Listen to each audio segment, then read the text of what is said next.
What's up, YouTube? It's the Dirty 4-Door. It's the video where we go and break down everything that we have done to the Dirty 4-Door as we speak. So as you can see now, got rid of the old B18. In place now is the B20b. So for starters, we have the B20b with the P8R head, completely stock. You know, I know it looks all fancy and whatnot, but it's completely stock.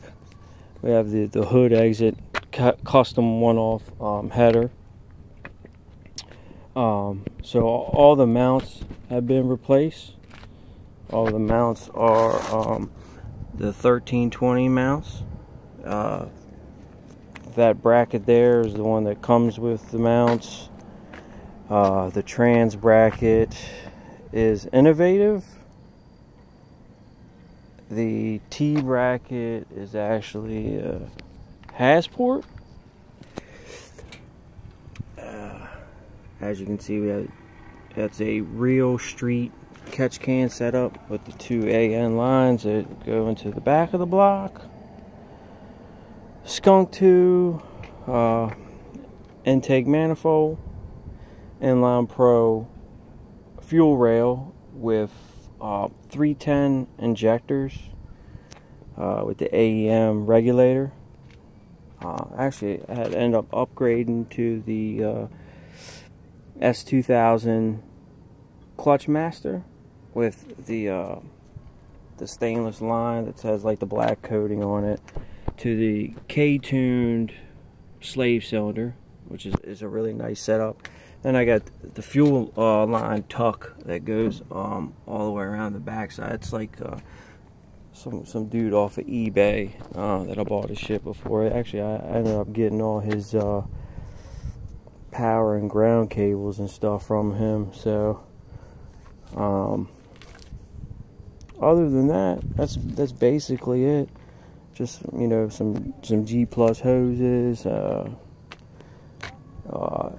eBay bought radiator.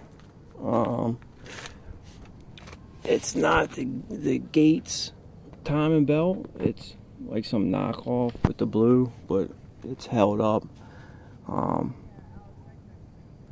New water pump, new oil pump, timing tensioner, Buddy Club cam gears. It's kind of hard to get down and look, but there is a Morso oil pan on it in case you do decide to turbo it. We'll be ready to go. It is chipped. It has a can't see, but it's a OBD1 jumper harness to a P75 OBD1 ECU. It's chipped. I just ordered a base map that'll work for this motor. It's actually dumping a little bit more fuel since I have upgraded injectors as well as the fuel pump. So the shift linkage is a innovative shift linkage with the hybrid racing shifter. That shifter is sweet, all solid. Shifter mount bushings. It's got the I forget the company, but for the instead of the bitch pin, it's I call it like the dinosaur bite little. It's basically like a bitch pin delete is what it is. So running that. Other than that, I mean, it's got ARP bolts for the shift linkage that go up to the floor. I do have a lot of ARP stuff. ARP, throttle body bolts, IAC bolts. I do have them for the throttle body linkage, but not really the linkage and bracket that I want to use yet. I also do have the ARP fender bolt kit, upper control arm bolt nuts, and the strut tower nuts. I just haven't added them yet. And then as well as I have I bought a bunch of the Downstar. You can see the Downstar Allen bolts all over the place. So we got whatever we could fit in there and get to work and whatnot. As far as the transmission, it's just a LS transmission, Syncrotech full kit with the Pro Carbon synchros and the springs, the Speed Factory, the shift forks, new springs are in place. It does have a welded diff, which is definitely a little bit different to drive than having like an LSD. Just a new basic starter on there. It has the brand competition clutch, flywheel as far, and a stage 4 clutch. So it has the flywheel and stage 4 clutch, and it actually feels just like an OEM, man, but it's definitely nice. Oh yeah, ARP distributor bolts. Yeah, ARP, the valve cover kit, bolts and stuff.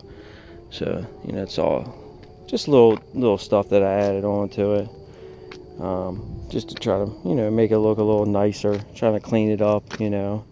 I tell you what, I probably wouldn't do it again, because all those little bolts and stuff add up, man. You buy like 2 bolts and they're like 20 bucks or 25 bucks, you know. If anything, I'd stick with like the OEM. So like, I have a lot of new like OEM, like the shift bolt for the linkage that goes into the transmission. I have like the washer and the new bolt that goes with that. I have the new OEM T-bracket bolts, and the whole bell housing for the transmission to mate up to the engine block. So I have all new of those bolts, new bolts for the post mount, just anything that I could think of. I have new alternator bolts, but I left them at home when we were doing the build, or you know, putting the swap in, so I didn't get to put those in. But you know, it's not that big of a deal. So for right now, because I'm running that catch can, I wanted to do like the battery replacement style, but haven't been able to do that yet. So I'm running like just that catch can for right now. So the battery is actually inside. So the battery's on the passenger side right now, just kind of sitting there until I figure out, you know, what type of setup I want to go with, whether I want to put it in the trunk or, you know, what I want to do with it. You know, obviously the car's, you know, pretty much as gutted as I could get it. There's a lot of stuff, you know, kind of still sitting in there, some tools and stuff like that, in case, you know, since it's still fresh, you never know when you might break down or whatnot. I actually lucked out and got these little like sunflower wheels like a week before I did the swap for like 150 bucks, so that wasn't bad. I actually started like plasti dipping the car white, as you can probably tell, like some of the plasti dip that's like still there and shit, but it almost was turning gray because the black was still like bleeding through. Obviously I didn't put enough coats, and I kind of rushed it, and it was like a hot day, so it wasn't sealing right, and I don't know, it just wasn't looking right. So I started peeling it, you know, back off, basically because I have a 3-piece front end that I want to put on, the wide body 3-piece front end, and because, you know, that being the white fiberglass color and this hood being a, you know, fiberglass white color, I kind of was like, well, maybe I'll plastic dip the car white and it'll blend all in. That way, you know, blah, blah, blah, blah. And it didn't work out in my favor, as you can tell. So,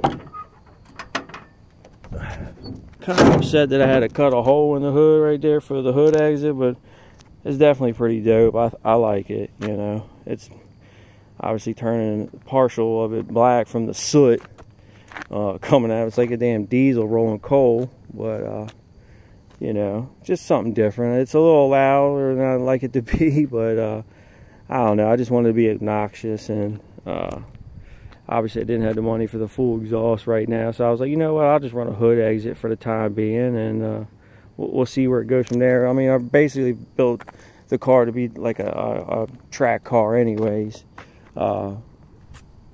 since it's not my only vehicle to drive. So I like to either get the CCC or the PCI side skirts. So that's going to be like some plans in the future, and then obviously get that front end on, and then just kind of go from there, man. Right now, just working out the little bugs. So when we first got the swap done, we had a little fuel leak. Got that situated. The speed sensor was acting all up because it was a D series speed sensor that was on the transmission. So I finally got a B series speed sensor in place, so that's working good. I'm still breaking in that clutch because they say 500 miles or something like that to break in the clutch, and I think I'm at almost 300 miles I put on the car, so I'm still taking it easy on it. Other than that, you know, just testing out, you know, the motor and running it and checking for all the little kinks and little bugs and stuff that come up. I started smelling coolant, so I thought maybe the head gasket is messed up because it kind of smells like it's coming out the exhaust. I did find a small coolant leak, which I did fix, so I'm hoping that that's all I was smelling. But I did buy the kit that you can test your coolant to see if the combustion gases are mixing in with it. It turns yellow, and then you'll know that your head gasket is probably messed up. So I'm going to do that tomorrow, and you know, just kind of go from there. Hopefully, you know, the head gasket is good. If not, I kind of lucked out. I got a good deal on a B18b block, B18b1 block that's been sleeved and then bored out to 84 millimeter with turbo 9-to-1 compression pistons and rods. Basically, it's been all balanced and put together. It's the whole bottom end. So I'm probably gonna end up putting a VTEC head on that one and have that built. That way, it's a complete built motor. I also got a transmission with it, but the guy didn't know what trans it was. It's a non-LSD trans. I'm unsure which.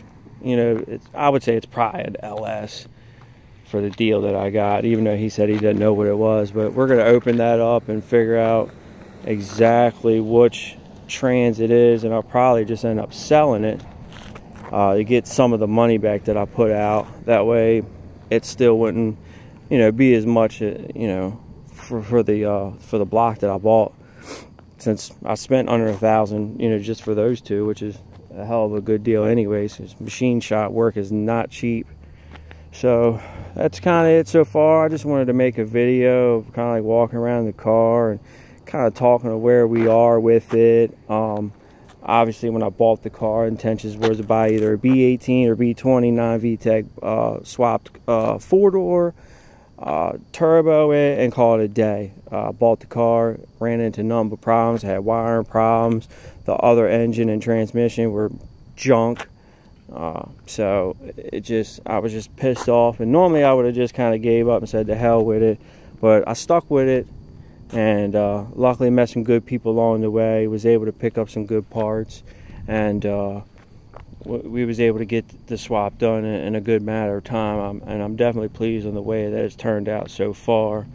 So hopefully now I can start making some decent content on, you know, different things to do to the car, and, you know, just, you know, basic old Honda stuff, man. You know, I'm just trying to make a decent channel, man, and to show, you know, what I got going on. I mean, everybody else is doing it, so why not me, right? You know. So all right, y'all, this is the Dirty 4-Door 2.0 now. And we'll get back at you on the next video. Peace.